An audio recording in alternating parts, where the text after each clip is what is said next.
Hi everyone, నా పేరు Nanda and welcome to my channel Nanda's journey.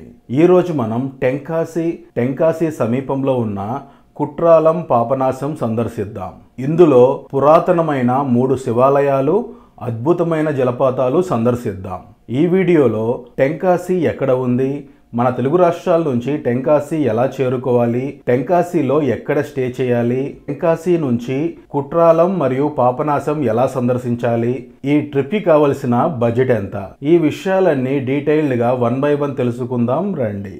నేను ముందుగా చెన్నై చేరుకున్నాను. ఇది చెన్నైలోని మాధవరం బస్టాండ్. మన తెలుగు రాష్ట్రాల నుంచి వచ్చే బసెస్ అన్ని ఈ మాధవరం బస్టాండ్ లోనే ఆగుతాయి. ఇక్కడ ఎడమవైపు ఉన్న బసెస్ అన్ని తెలుగు రాష్ట్రాలకు వెళ్తాయి. ఈ కుడివైపు ఉన్నవి తమిళనాడులోని వివిధ ప్రదేశాలకు వెళ్తాయి. ఈ తమిళనాడు బసెస్ 90% చెన్నైలోని ప్రధాన బస్టాండ్ అయిన కీలంబాకం బస్టాండ్ మీదుగా వెళ్తాయి. ఇక్కడ నుంచి మనం కీలంబాకం బస్టాండ్ వెళ్లాలనుకుంటే ఈ బస్సు వాళ్ళని కీలంబాకం వెళ్తుందా లేదా అని అడిగి ఎక్కాలి. గతంలో చెన్నైలోని ప్రధాన bus stand Koyambedu bus stand.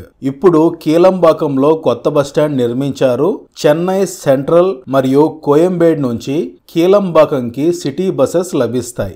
Madhavaram bus stand నుంచి కీలంబాకం బస్టాండ్ 45 కిలోమీటర్లు ఉంటుంది. బస్ టికెట్ కాస్ట్ 40 రూపాయలు. కొన్ని బసెస్ లో 50 రూపాయలు ఉంటుంది. ఇప్పుడు మనం మన తెలుగు రాష్ట్రాల నుంచి టెంకాసి ఎలా చేరుకోవాలో చూద్దాం. టెంకాసి మదురైకి 165 కిలోమీటర్లు, చెన్నైకి 650 కిలోమీటర్ల దూరంలో ఉంటుంది. టెంకాసి నుంచి కన్యాకుమారి కేవలం 140 కిలోమీటర్లు ఉంటుంది. సో మీరు మదురై లేదా కన్యాకుమారి ప్లాన్ చేసుకున్నప్పుడు టెంకాసి కూడా సందర్శించవచ్చు. అదేవిధంగా తిరునల్వేలి 70 కిలోమీటర్ల దూరంలో ఉంటుంది. మన తెలుగు రాష్ట్రాల నుంచి టెంకాసి చేరుకోవడానికి డైరెక్ట్ ట్రైన్స్ లేవు. చెన్నై నుంచి డైరెక్ట్ ట్రైన్స్ లభిస్తాయి. ఇక్కడ మనకి 2 ఆప్షన్స్ ఉన్నాయి. ఒకటి, ముందుగా ట్రైన్ లో మదురై చేరుకొని మదురై నుంచి మరో ట్రైన్ లేదా బస్సులో టెంకాసి చేరుకోవచ్చు. కాకపోతే మన తెలుగు రాష్ట్రాల నుంచి మదురై కూడా డైలీ ట్రైన్స్ లేవు, వీక్లీ ట్రైన్స్ మాత్రమే ఉన్నాయి. ఆ ట్రైన్ డీటెయిల్స్ డిస్క్రిప్షన్ లో ఇస్తాను, చెక్ చేయండి. ఆప్షన్ నెంబర్ 2, ముందుగా చెన్నై చేరుకోండి.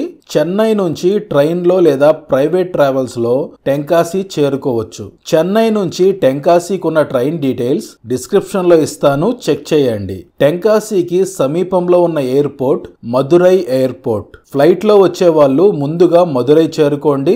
మదురై నుంచి క్యాబ్ లో లేదా బస్సులో టెంకాసి చేరుకోవచ్చు. మాధవరం బస్టాండ్ నుంచి కీలంబాకం బస్టాండ్ చేరుకోవడానికి 1.5 గంట పైనే పట్టింది.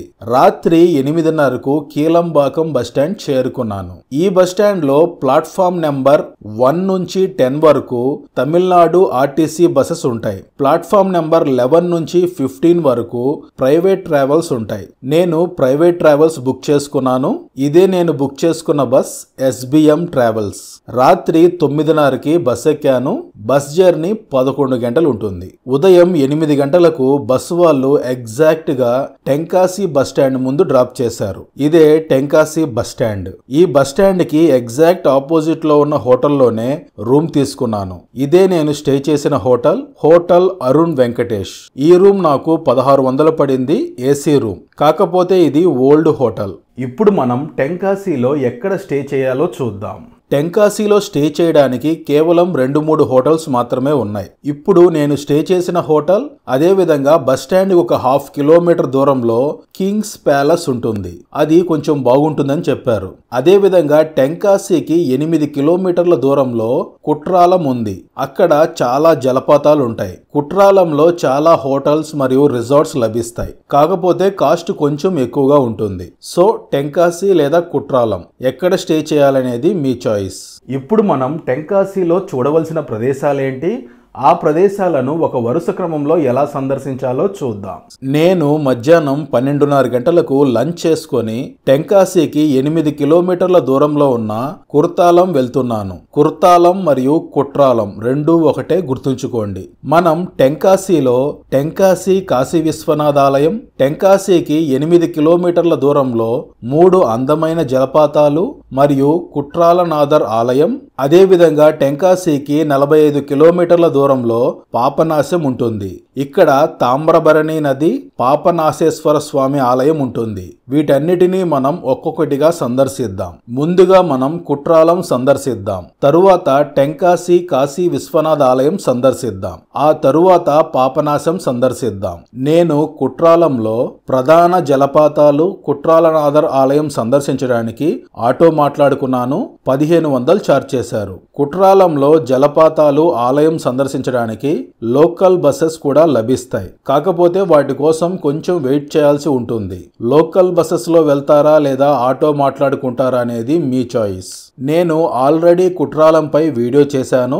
కాకపోతే అప్పుడు నేను వచ్చిన సమయంలో జలపాతంలో వాటర్ ఫ్లో ఎక్కువ అవడం వల్ల ఒక 10 మంది కొట్టుకుపోయారు. అందులో 2 చనిపోయారు. అందుకని జలపాతాల దగ్గరికి అలో చేయలేదు. ఇప్పుడు మనం అన్ని క్లియర్ గా సందర్శిద్దాం. కుట్రాలంలో చిన్న జలపాతాలతో కలుపుకొని ఒక 6-7 జలపాతాలున్నాయి. కానీ వీటిలో ముఖ్యమైనవి కుట్రాలం మెయిన్ వాటర్ ఫాల్, ఆ తరువాత ఓల్డ్ కుట్రాలం మరియు 5 ఫాల్స్.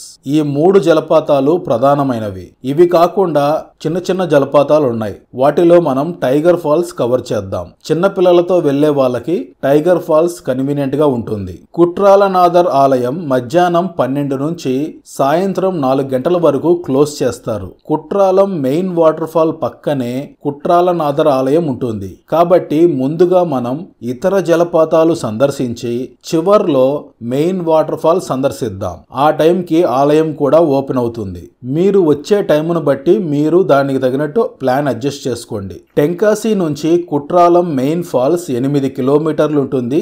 ఆ మెయిన్ ఫాల్స్ కి ఒకవైపు ఓల్డ్ కుట్రాలం ఉంటుంది, మరోవైపు 5 ఫాల్స్ ఉంటుంది. ఇప్పుడు ముందుగా నేను ఓల్డ్ కుట్రాలం వాటర్ ఫాల్స్ దగ్గరకు వెళ్తున్నాను. టెంకాసి బస్ స్టాండ్ నుంచి ఓల్డ్ కుట్రాలం వాటర్ ఫాల్స్ 11 కిలోమీటర్లు ఉంటుంది. వెళ్లే మార్గం ఎంత బ్యూటిఫుల్ గా ఉందో చూడండి.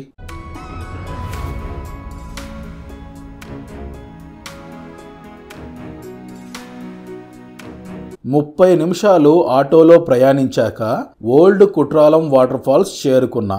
ఇది పార్కింగ్ ఏరియా. ఇక్కడ నుంచి మనం అలా కొంచెం ముందుకు వెళితే జలపాతం చేరుకుంటాం. మీకు ఆల్రెడీ చెప్పాను కదా, ఈ జలపాతాలకు బస్సెస్ లభిస్తాయని. Tamil Nadu RTC bus. జలపాతానికి వెళ్లే మార్గంలో చిన్న చిన్న రెస్టారెంట్స్ ఉన్నాయి. ఆ ఎదురుగా కనిపిస్తున్నదే జలపాతం. రండి ముందుకు వెళ్దాం. ఇది జలపాతం సైడ్ వ్యూ. వ్యూ బాగుంది కదా. ఇక్కడ నుంచి వాటర్ ఇలా కిందకి వెళ్ళిపోతాయి. ఈ ప్రదేశంలో డ్రెస్ చేంజ్ చేసుకోవడానికి డ్రెస్ చేంజింగ్ రూమ్స్ ఉన్నాయి.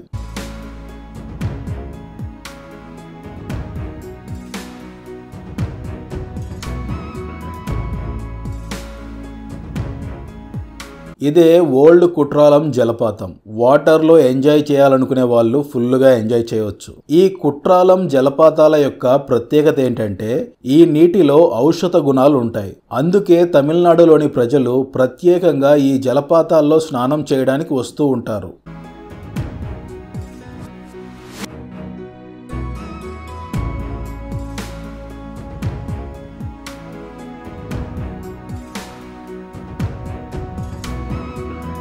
అలా కొంత సమయం ఇక్కడ గడిపి టైగర్ ఫాల్స్ దగ్గరకు వెళ్తున్నాను. ఓల్డ్ కుట్రాలం వాటర్ ఫాల్స్ నుంచి టైగర్ ఫాల్స్ 7 కిలోమీటర్లు ఉంటుంది. అలా కొంత సమయం జర్నీ చేశాక టైగర్ ఫాల్స్ చేరుకున్నా. టైగర్ ఫాల్స్ కి బస్ సర్వీస్ లేదు, గుర్తుంచుకోండి. ఇది టైగర్ ఫాల్స్ పార్కింగ్ ఏరియా. రండి వాటర్ ఫాల్ దగ్గరకు వెళ్దాం. ఇక్కడ కూడా వెళ్లే మార్గంలో చిన్న చిన్న రెస్టారెంట్స్ ఉన్నాయి. అలా ముందుకు రాగానే మొదటిగా అయ్యనార్ ఆలయం కనిపించింది. దీన్నే సస్తా ఆలయం అని కూడా పిలుస్తారు. ప్రస్తుతం ఆలయం క్లోజ్ చేసి ఉన్నారు. మెయిన్ వాటర్ ఫాల్ నుంచి వాటర్ ఇక్కడికి వస్తున్నాయి. రండి ముందుకు వెళ్దాం. ఇదే టైగర్ వాటర్ ఫాల్. అప్పట్లో పులులు ఈ ప్రదేశంలో నీళ్లు తాగడానికి వచ్చేవట. అందుకే దీనిని టైగర్ ఫాల్స్ అని పిలుస్తారు. మిగతా ప్రధాన 3 జలపాతాలతో పోల్చుకుంటే ఇది చాలా చిన్న జలపాతం.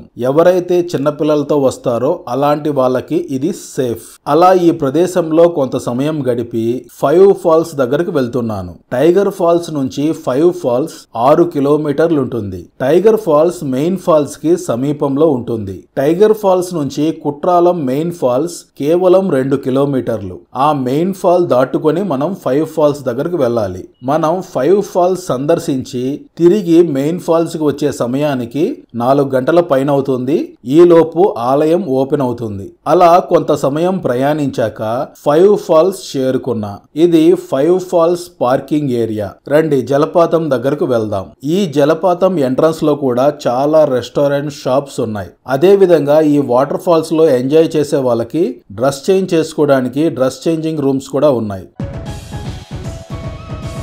అలా ముందుకు రాగానే మొదటిగా వినాయకుని ఆలయం ఉంది. ఆ తరువాత అయ్యప్ప స్వామి ఆలయం ఉంది. ఈ ఆలయం పక్క నుంచి ఉన్న మార్గంలో జలపాతం దగ్గరికి వెళ్ళొచ్చు. కాకపోతే ఇక్కడ నుంచి లేడీస్ ని మాత్రమే అలో చేస్తారు. ఇలా వినాయకుని ఆలయం పక్క నుంచి ఉన్న మార్గంలో జెంట్స్ వెళ్లాల్సి ఉంటుంది. ఇదే 5 ఫాల్స్. రండి దగ్గరగా వెళ్దాం. ఈ లొకేషన్ చాలా బాగుంది. వాటర్ ఫాల్ కూడా చాలా బ్యూటిఫుల్ గా ఉంది.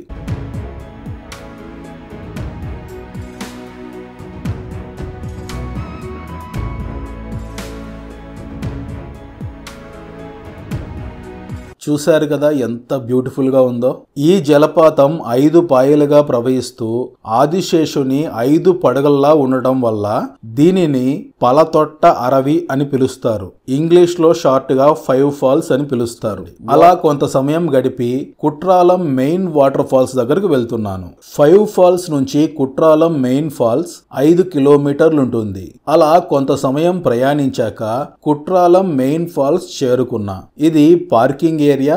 ఇక్కడ నుంచి మనం కొంత ముందుకు నడవాల్సి ఉంటుంది. ఇది మెయిన్ వాటర్ ఫాల్ కాబట్టి ఎక్కువ మంది ఈ జలపాతం దగ్గరకు వస్తారు. కుట్రాలం బస్టాండ్ కూడా జస్ట్ 1/2 కిలోమీటర్ దూరంలో ఉంటుంది. ఈ మార్గం అంతా షాప్స్, రెస్టారెంట్స్ ఉన్నాయి. ఈ ప్రదేశంలో చిప్స్ మరియు హల్వా ఫేమస్.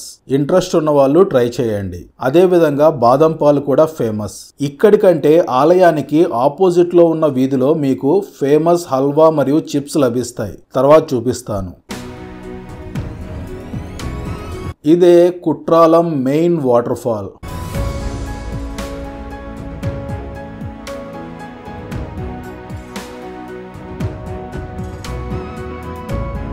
మన ఇండియాలోని టాప్ వాటర్ ఫాల్స్ లో ఇది ఒకటి. కాకపోతే చాలా మందికి తెలియదు. తమిళనాడులో మాత్రం చాలా ఫేమస్. ఎంత బ్యూటిఫుల్ గా ఉందో చూడండి. ఈ జలపాతం దట్టమైన అడవుల గుండా ప్రవహిస్తూ అడవుల్లోని ఔషధ మొక్కల నుంచి ఔషధ గుణాలను తనలో కలుపుకొని ఈ ప్రదేశానికి చేరుకుంటుంది. ఈ జలపాతంలో మెడిసినల్ ప్రాపర్టీస్ ఉంటాయి. ఇక్కడికి వచ్చిన వాళ్ళు తప్పకుండా స్నానం చేయడానికి ట్రై చేయండి. వర్షాకాలంలో ఈ జలపాతం అంత సేఫ్ కాదు. ఒక్కసారిగా వాటర్ ఫ్లో పెరిగిపోతుంది. చాలా జాగ్రత్తగా ఉండాలి. ఈ water fall July, August, September వరకు బాగుంటుంది. ఆ తర్వాత కూడా వాటర్ ఉంటుంది కానీ ఇంత ఫ్లో ఉండదు. జూలై అంటే జూలై స్టార్టింగ్ లో రావద్దు. ఇక్కడ వర్షాలు పడ్డాయా లేదా అని తెలుసుకొని రండి. వాటర్ ఫ్లో మరీ ఎక్కువగా ఉంటే ఈ జలపాతం దగ్గరికి అలౌ చేయరు, గుర్తుంచుకోండి. ఈ జలపాతం దగ్గర మన లగేజ్ పెట్టుకోవడానికి లాకర్స్ ఉన్నాయి. బాత్రూమ్స్ మరియు డ్రెస్ చేంజింగ్ రూమ్స్ కూడా అందుబాటులో ఉన్నాయి. రండి జలపాతం దగ్గరకు వెళ్దాం.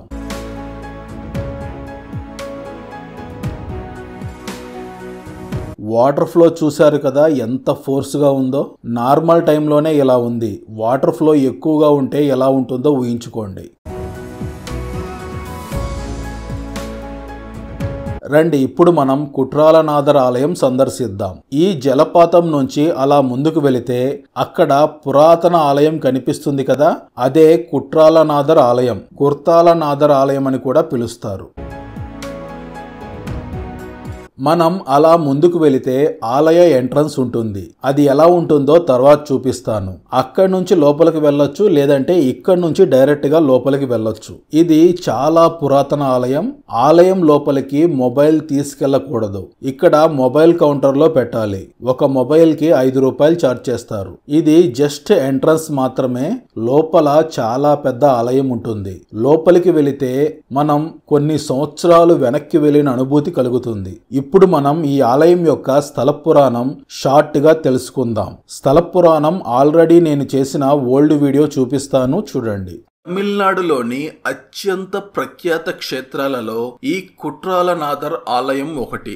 ఈ పుణ్యస్థలం గొప్పదనాన్ని ఎందరో తమిళ కవులు తమ కీర్తనలలో నిక్షిప్తం చేశారు. తిరుజ్ఞాన సంబంధార్, అరుణగిరినాథర్ వంటి కవులు ఈ క్షేత్ర మహత్యాన్ని తమ కీర్తనల ద్వారా లోకానికి చాటారు. పూర్వం ఈ పుణ్యభూమి పృథులలో చెప్పిన నియమాలను అనుసరించి పరిపాలన చేస్తున్న పృథువు రాజ్యం ప్రజలంతా సుఖశాంతులతో విరిసిల్లసాగారు. ఆ రాజ్యంలో బృహస్పతి వంశావళికి చెందిన రోచిష్మానుడు, సురుచి అనే 2 అన్నదమ్ములు ఉండేవారు. 4 వేదాలను, సకల శాస్త్రాలను అవపోసన పట్టిన ఈ అన్నదమ్ములు అపర విష్ణు భక్తులు. అయితే వారు అపరిమితమైన విష్ణు భక్తి పరాయణ తత్వంతో దేశంలోని అన్ని ప్రాంతాలు పర్యటిస్తూ శివనింద చేయసాగారు. విష్ణువే గొప్ప, శివుడు గొప్ప కాదన్న వాదనలతో దేశమంతా పర్యటిస్తుండేవారు. ఈ విషయం పృథు మహారాజు చెవిన పడింది. విషయం విన్నంతనే ఎంతో కలత చెందిన పృథువు శివునితో ఈ విషయాన్ని వినమ్రతతో విన్నవించాడు. పరమేశ్వర, నా దేశంలో శివభక్తి పరాయణులు ఉండాలి. అందుకు నువ్వే ఏదైనా మార్గాన్ని చూపాలి అని వేడుకున్నాడు. అతని ప్రార్థనను విన్న మహాశివుడు తగిన సమయంలో అగస్త్య మహాముని ద్వారా అందుకు తగిన ప్రయత్నాలు మొదలవుతాయని పృథువుని సాంత్వనపరిచాడు. అందుకు తగినట్లుగానే కొన్నాళ్ల తర్వాత అగస్త్య మహామునీశ్వరుడు కుట్రాలంలోనున్న విష్ణు సన్నిధికి శివ చిహ్నాలతో వచ్చాడు. ఆ దృశ్యాన్ని చూసిన విష్ణు భక్తులు అగస్త్యుణ్ణి విష్ణు సన్నిధికి రాకుండా అడ్డుకున్నారు. వారి గొడవకు ఆ రోజు తిరిగి వెళ్లిపోయిన అగస్త్యుడు మరుసటి రోజున ఓ విష్ణు భక్తుని వలె వేషాన్ని వేసుకొని విష్ణువాలయానికి చేరుకున్నాడు. అగస్త్య మునీశ్వరుణ్ణి ఆ విధంగా చూసిన విష్ణు భక్తులు ఆయన్ని సాదరంగా ఆహ్వానించి ఆలయం లోపలికి తీసుకువెళ్లి ఆయన్నే పూజా విధులు నిర్వహించమని చెప్పారు. గర్భగుహలోకి వెళ్లిన అగస్త్యుడు శివుణ్ణి ధ్యానిస్తూ విష్ణువుని తాకాడు. అంతే, ఆ మరుక్షణమే నిల్చున్న భంగిమలోనున్న విష్ణుమూర్తి ప్రతిమ క్షణమాత్రంలోనే శివలింగంగా మారిపోయింది. అదే సమయంలో ఆలయ ప్రాంగణంలో ఉన్న విష్ణు పరివార దేవతలంతా శివ పరివార దేవతలుగా మారిపోయారు. నా దర్శనం పూర్తయింది. ఇది ఆలయం యొక్క ప్రధాన ఎంట్రన్స్. ఈ ఆలయానికి ఎదురుగా ఉన్న వీధిలో చాలా షాప్స్ ఉన్నాయి. ఇక్కడ రకరకాల చిప్స్ మరియు హల్వా లభిస్తుంది. ఈ ప్రదేశంలో ఫేమస్. ఇంట్రెస్ట్ ఉన్న వాళ్ళు ట్రై చేయండి. రండి, ఇప్పుడు మనం టెంకాసీలో కాశీ విశ్వనాథ్ ఆలయం సందర్శిద్దాం. కాశీ విశ్వనాథ్ ఆలయం లేదా టెంకాసీ శివన్ ఆలయం టెంకాసీ బస్టాండ్ కి కేవలం 1.5 కిలోమీటర్ దూరంలో ఉంటుంది. ఇదే టెంకాసీ కాశీ విశ్వనాథ్ ఆలయం. చాలా పురాతనమైన ఆలయం. ఈ ఆలయాన్ని పాండ్య రాజులు నిర్మించారు. రండి, ఆలయాన్ని సందర్శిద్దాం. ఈ ఆలయ రాజగోపురం ఎత్తు 172 అడుగులు. మన దేశంలోని అతి పెద్ద రాజగోపురాల్లో ఇది ఒకటి. టెంకాసీ అంటే దక్షిణ కాశీ అని అర్థం. పాండ్య రాజుల చివరి రాజధాని టెంకాసీ. 1445-46 సంవత్సరంలో పరాక్రమ పాండ్య టెంకాసీలో రాజధానిని స్థాపించారు. పరాక్రమ పాండ్య మహాశివునికి పరమ భక్తుడు. పరాక్రమ పాండ్య తన రాజధానిలో శివాలయం నిర్మించాలనుకున్నాడు. దానికోసం కాశీకి వెళ్లి శివలింగాన్ని తీసుకురావాలని నిర్ణయించుకున్నాడు. ఆ రోజు రాత్రి పరాక్రమ పాండ్య కలలో మహాశివుడు కనిపించి చీమల సైన్యాన్ని అనుసరించమని చెప్పాడు. దీని అర్థం ఏంటి అని తాను ఆలోచిస్తున్న సమయంలో ఒకరోజు చీమల సైన్యం వరుసగా వెళ్తూ కనిపించింది. ఆ చీమల సైన్యాన్ని అనుసరిస్తూ వెళ్లిన పరాక్రమ పరాక్రమ పాండ్యాకి చిత్తార్ నది ఒడ్డున దట్టమైన సెన్బాగా చెట్లతో ఉన్న ప్రదేశంలో చీమలు ఆగాయి. ఆ ప్రదేశంలో పరాక్రమ పాండ్యాకి శివలింగం లభించింది. దీనితో పరాక్రమ పాండ్య కాశీకి వెళ్లకుండా ఈ శివలింగాన్ని ప్రతిష్ఠించి పెద్ద ఆలయాన్ని నిర్మించారు. అదే ఈ టెంకాసి కాశీ విశ్వనాథ్ ఆలయం. ఈ ఆలయ నిర్మాణం చాలా అద్భుతంగా ఉంటుంది. కాకపోతే ప్రస్తుతం ఆలయం లోపల ఫోటోస్ వీడియోస్ తీయనీయట్లేదు. జస్ట్ మీకు ఒక శాంపిల్ చూపిస్తాను రండి. ఇది ప్రధాన ఆలయ ఎంట్రన్స్. ఇలా మనం లోపలికి ఎంటర్ అవగానే శిల్పాలు ఎంత అద్భుతంగా ఉన్నాయో చూడండి. ఎత్తైన అద్భుతమైన శిల్పాలు. ఇక్కడ కూడా వీడియో తీయకూడదు, ఇవి తీసే సమయంలోనే వాళ్ళు వార్నింగ్ ఇచ్చారు. మనం లోపలికి వెళితే ఒక పురాతనమైన ఆలయాన్ని సందర్శించిన అనుభూతి కలుగుతుంది. టెంకాసి కాశీ విశ్వనాథుడు దర్శించుకోదా స్వామివారిని దర్శించుకొని అక్కడి నుంచి కుడివైపు వెళితే ఎదురుగా మనకి మండపం కనిపిస్తుంది కదా, ఇక్కడ సుబ్రహ్మణ్య స్వామి ఆలయం ఉంటుంది. ఆ సుబ్రహ్మణ్య స్వామి ఆలయం ఉన్న మండపం ఇది. శిల్పాలు చూడండి ఎంత అద్భుతంగా ఉన్నాయో.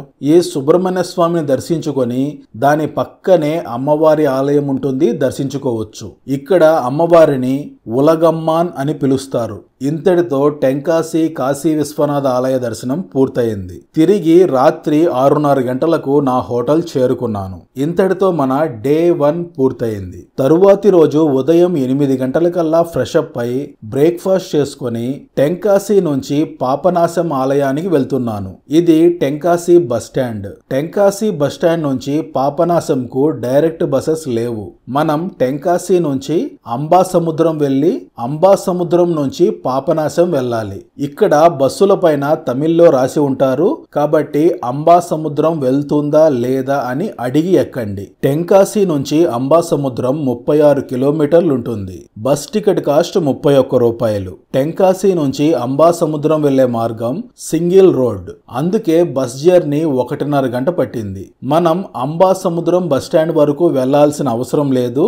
అంబాసముద్రం బస్టాండ్ కంటే ముందే ఒక రైల్వే గేట్ వస్తుంది. అక్కడ బస్ స్టాప్ ఉంది. అది రాణి స్కూల్ బస్ స్టాప్. గుర్తుంచుకోండి, Rani school bus stop, railway gate. బస్సులో 1.5 గంట ప్రయాణించాక అంబాసముద్రం చేరుకున్నాను. ఇదే రాణి స్కూల్ బస్ స్టాప్. దాని వెనకే రైల్వే గేట్ ఉంది, కనిపిస్తుంది కదా. ఆ రూట్ లో మనం పాపనాశంకి వెళ్ళాలి. ఈ వెనుక ఉన్నదే రాణి స్కూల్. ఈ బస్ స్టాప్ నుంచి పాపనాశం వెళ్ళడానికి బస్సెస్ లభిస్తాయి. నేను ఆటో తీసుకున్నాను. ఆటో వాళ్ళు 200 ఛార్జ్ చేశారు. రాణి స్కూల్ బస్ స్టాప్ నుంచి పాపనాశం 8 కిలోమీటర్లు ఉంటుంది. ఇదే పాపనాశం పాపనాశ స్వామి ఆలయం. ఈ ఆలయం ముందు తామ్రభరణి నది ప్రవహిస్తూ ఉంది. ఈ నదిలో స్నానం చేసి ఈ స్వామిని దర్శించుకుంటే మన పాపాలన్నీ నశించిపోయి మోక్షం లభిస్తుందని భక్తుల విశ్వాసం. రండి, ముందుగా మనం నది దగ్గరకు వెళ్దాం.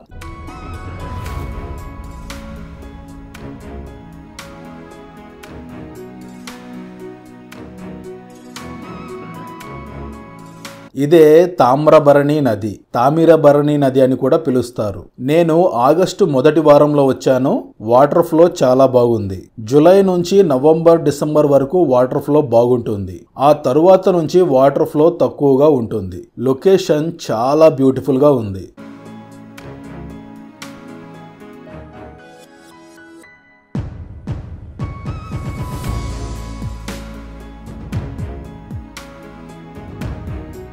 బెటర్ ఇక్కడ స్నానం చేసేటప్పుడు ఆ ఫెన్సింగ్ లోపే ఉండి స్నానం చేయండి. వర్షాకాలంలో సడన్ గా వాటర్ ఫ్లో పెరుగుతూ ఉంటుంది కాబట్టి ఈ ఫెన్సింగ్ లోనే ఉండండి, అవతల వైపుకు వెళ్ళొద్దు. ఇక్కడ మనం డ్రెస్ చేంజ్ చేసుకోవడానికి డ్రెస్ చేంజింగ్ రూమ్స్, బాత్రూమ్స్ ఉన్నాయి. స్నానం చేయని వాళ్ళు తలపై నీళ్లు చల్లుకొని దర్శనానికి వెళ్ళొచ్చు. ఆలయాన్ని దర్శించే ముందు ఈ ఆలయం యొక్క స్థల పురాణం తెలుసుకుందాం. ఈ ఆలయానికి సంబంధించి చాలా స్థల పురాణాలు ఉన్నాయి. చాలా చరిత్ర ఉంది. ఇక్కడ మనం షార్ట్ గా ముఖ్యమైన సమాచారం తెలుసుకుందాం. అగస్త్య మహాముని దక్షిణ భారతదేశానికి వచ్చి ఈ సుందరమైన ప్రదేశానికి ఆకర్షితుడై ఈ ప్రదేశంలో మహాశివుని కోసం తపస్సు చేశాడు. అగస్త్య మహాముని శివపార్వతుల కళ్యాణం చూడ్డానికి కైలాసానికి వెళ్ళినప్పుడు ఆ కోలాహల వాతావరణంలో వారి కళ్యాణాన్ని తిలకించలేకపోతాడు. దానికోసం అగస్త్య మహాముని ఈ ప్రాంతంలో శివుని కోసం తపస్సు చేయగా మహాశివుడు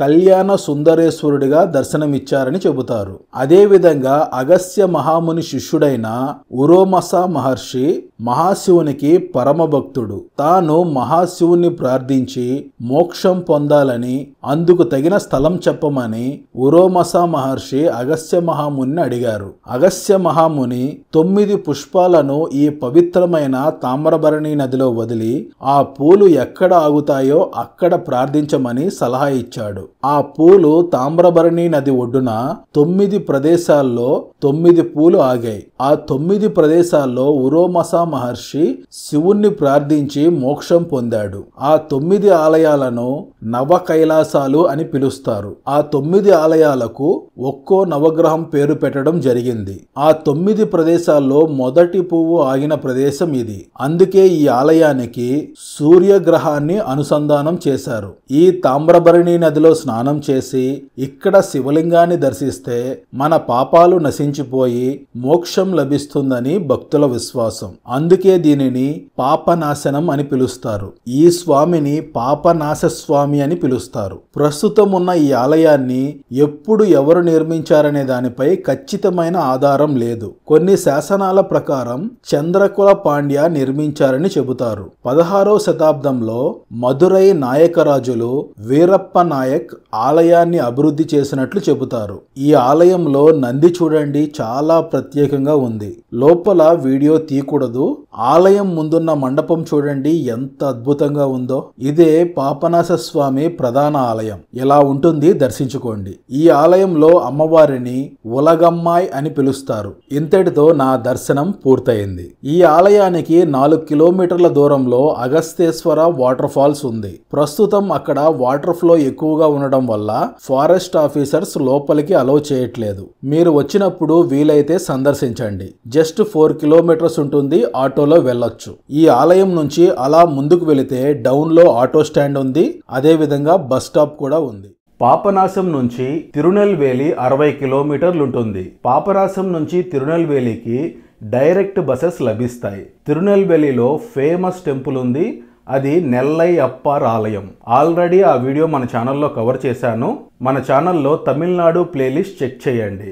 అదేవిధంగా తిరునెల్వేలికి 30 కిలోమీటర్ల దూరంలో నంగునేరి వనమామలై ఆలయం ఉంది. అది శ్రీ మహావిష్ణు భూమిపై వెలిసిన 8 స్వయం వ్యక్త క్షేత్రాల్లో ఒకటి. నెక్స్ట్ ఆ వీడియో వస్తుంది. బడ్జెట్ డీటెయిల్స్ క్లియర్గా డిస్క్రిప్షన్లో ఇస్తాను, చెక్ చేయండి. Return same. పాపనాశం నుంచి టెంకాసి చేరుకొని టెంకాసి నుంచి బస్సులో లేదా ట్రైన్లో చెన్నై చేరుకొని చెన్నై నుంచి మన హోమ్ టౌన్ చేరుకోవచ్చు. లేదంటే పాపనాశం నుంచి తిరునెల్వేలి వెళ్ళి తిరునెల్వేలిలో నెల్లై అప్పార్ ఆలయం సందర్శించి తిరునెల్వేలి నుంచి ట్రైన్ లేదా బస్సులో చెన్నై చేరుకొని చెన్నై నుంచి మన హోమ్ టౌన్ చేరుకోవచ్చు. ఫ్లైట్లో వెళ్ళాలనుకునే వాళ్ళకి నియరెస్ట్ ఎయిర్పోర్ట్ మదురై ఎయిర్పోర్ట్. ఈ వీడియోకి సంబంధించి మీకు ఏమైనా డౌట్స్ ఉంటే కామెంట్ సెక్షన్లో కామెంట్ చేయండి, రిప్లై ఇస్తాను. ఈ వీడియో మీకు నచ్చితే లైక్ చేయండి, షేర్ చేయండి, సబ్స్క్రైబ్ చేసుకోండి. బెల్ ఐకాన్ ప్రెస్ చేయడం మర్చిపోవద్దు.